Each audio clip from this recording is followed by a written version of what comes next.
My wife wanted a third child, but I didn't. We agreed on 2. She suddenly got pregnant and she decided to keep it despite my protests. We had a lot of fights and she went to her sister's house. I think her sister and she had a fight, and her sister confessed to me that my wife had stopped using birth control on purpose. She showed me chats where they both planned it because I wasn't budging on a third child. After my shock subsided, anger came rushing in. I asked my wife for the whole truth. She first denied it, then confessed. I got a lawyer and I served her papers. I was worried that I couldn't divorce her while pregnant, but thankfully it's allowed in my state. She's 7 months pregnant, so I asked for a date 6 months from now. I feel she'll be good enough to attend court by that time. I told my wife that I was not going to support her in her pregnancy or childbirth. I wouldn't drive her, I would not feed her, I would not help her change, I would not be in the labour room with her, and I don't want anything to do with the baby. She wanted him, she can keep him all for herself. I called her sister to take her away so she could support her because I wouldn't do anything for her. Thankfully, her sister did come. I did the emergency temporary custody of my 2 kids, but I'm perfectly fine with giving her 50-50 custody when she's healed from childbirth and can take care of herself and them properly. We did have a video call, and I told her she had a choice for adoption and I would sign my consent. She said she couldn't go through with it, and I said okay. Her mother started threatening me with child support, and I told her that if she filed for child support, then I would just take it out of college fund contributions for my other 2 kids. She wanted the child, so she could take care of him financially as well. She's begging for another chance and how she's sorry. I don't care. I'm done with her and her baby. I don't think I'm wrong here. I didn't tell her to stop birth control. I'm disgusted by her. Am I the idiot for divorcing my pregnant wife?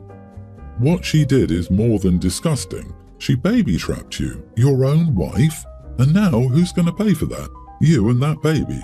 Because that baby will grow up seeing its siblings having a loving father and go at your house 1 week out of 2. That baby will have to grow up knowing their father wants nothing to do with them, and I can't blame you at all.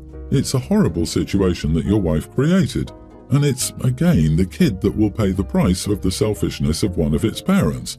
What a mess. You're not the idiot for divorcing her. This is not a woman you can ever trust again. I have to give my honest opinion. You are the idiot for your plans regarding the baby. All I can see is the life that poor child will have watching their older siblings have a fantastic dad and love while knowing their whole life they're unwanted by that same father and unloved.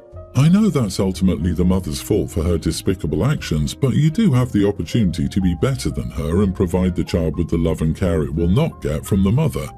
With her behaviour already so despicable, she'll likely blame the baby for everything, and thus the child will be raised without the love of fathers their siblings get, and with the blame of the situation placed on them by the horrible mother. Please reconsider your position on that poor, innocent baby. Info, are you going to get a vasectomy now?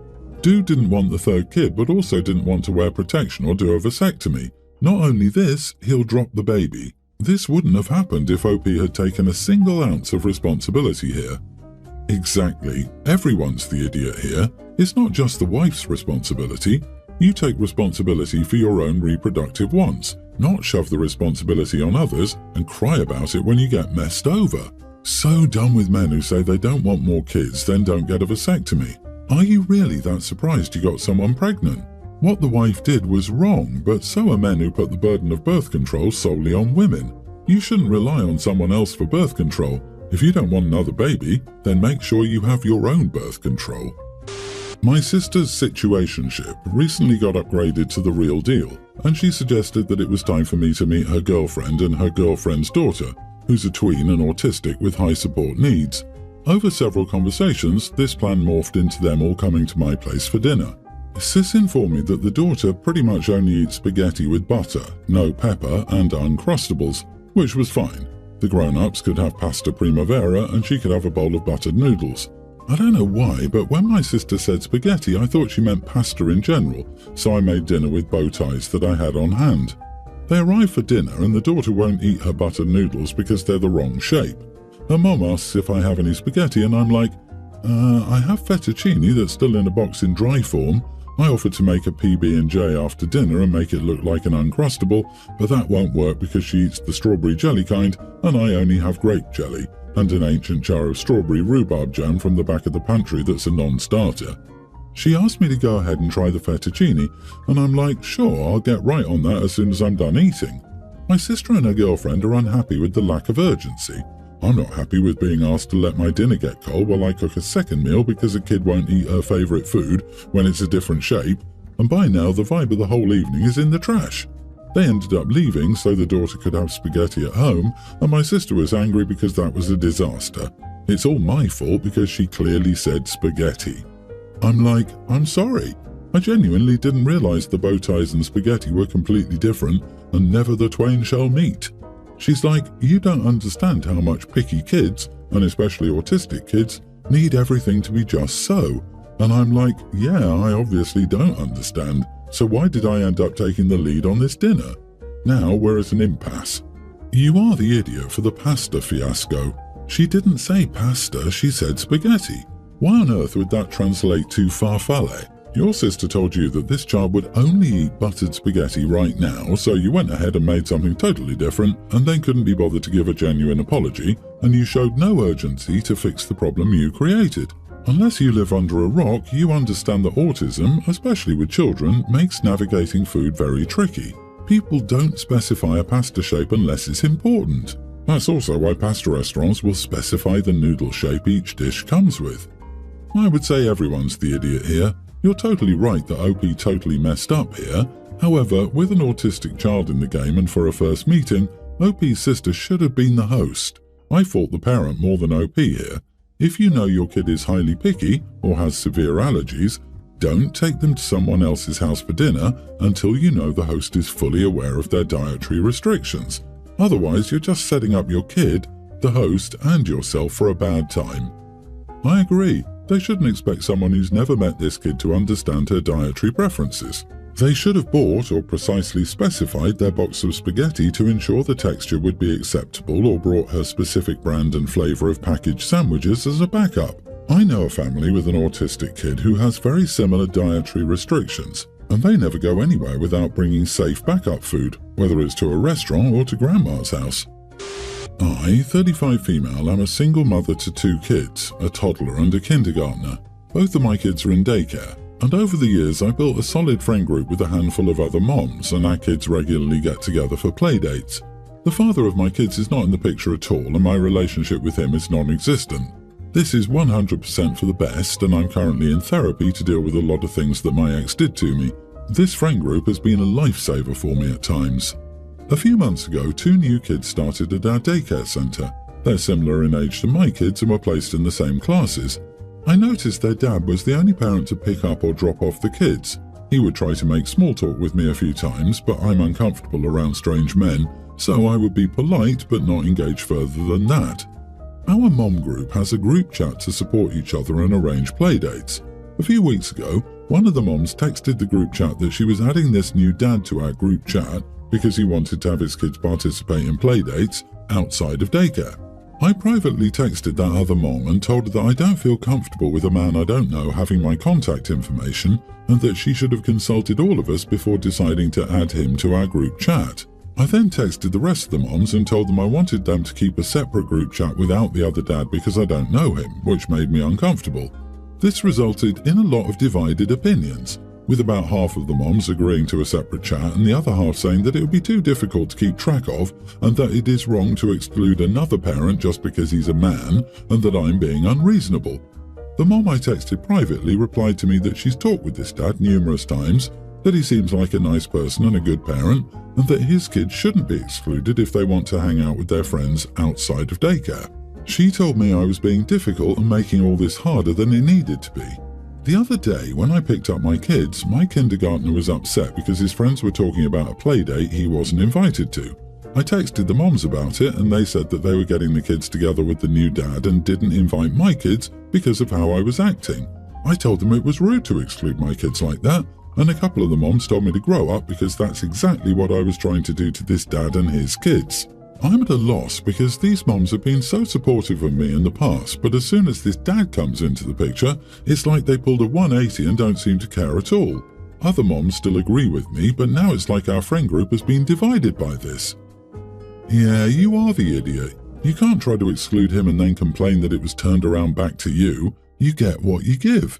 It's obviously a parents' group, and they just happen to all be women. Thus, you wrongly call it a mom's group. He's looking out for his kids and wants to have social contacts for them. You tried to bully your way into excluding him. He's done nothing to you. He doesn't deserve to be excluded because you have trauma with your ex. Your traumas are your own to deal with, not force others to accommodate your selfish wants. You are being unreasonable. You are being difficult. Now your kids are facing the repercussions of your actions. OP, set your boundaries and enforce them, but remember, boundaries do not force a behavior or action on others. It's about what you will accept. I will not be participating in activities or group chats where men I don't know are present is acceptable and enforceable. I don't want men I don't know in our group chat or at group activities is not a boundary. It's trying to control the group. Don't get upset when people respect your boundaries because you want them to pick you over someone else. This is exactly what I thought 100%.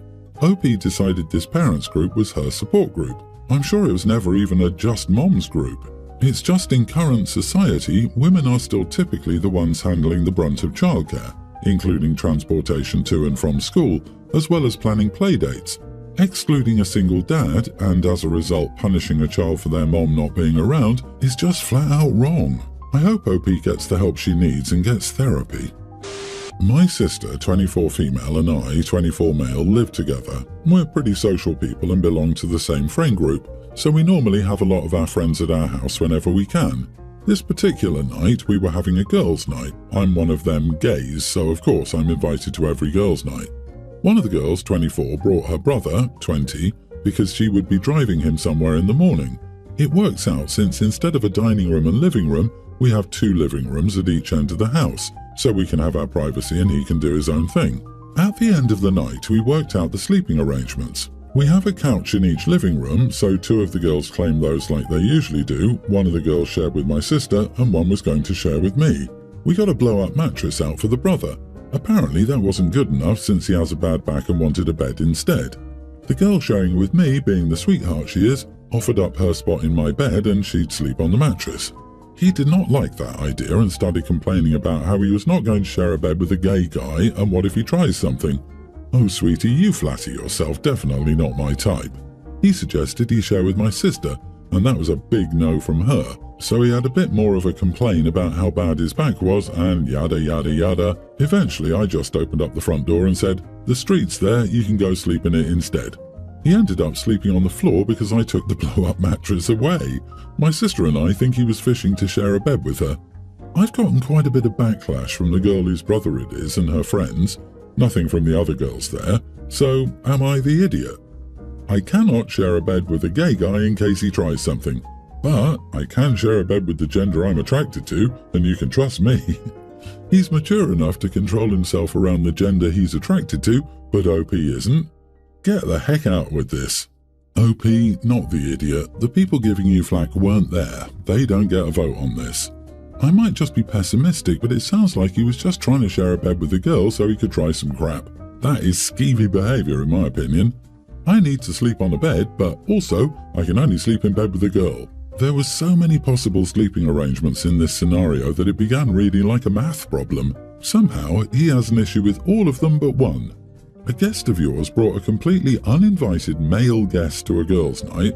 Then he spent the evening whining about how he wanted to sleep with your sister, while suggesting that your orientation automatically implies that you're out to get him. Gross. As soon as he complained about the accommodations, I would have offered to drop him at whatever hotel he preferred. How did this guy's sister not die of embarrassment from his behaviour? I'd not invite her out again. I have a daughter, Katie, who's a young grammar schooler. She's a very smart and straightforward little girl. People are often surprised by what comes out of her mouth. We talk about filtering, but at her age she's not always the best at it. I admit I didn't use a lot of baby talk when she was younger and do speak to her as I would an adult. Katie has a babysitter, Lauren, who watches her some afternoons if I'm not off by the time Katie is done with school. One night I had to work late. Lauren's mom, Julie, stopped by at one point to drop something off.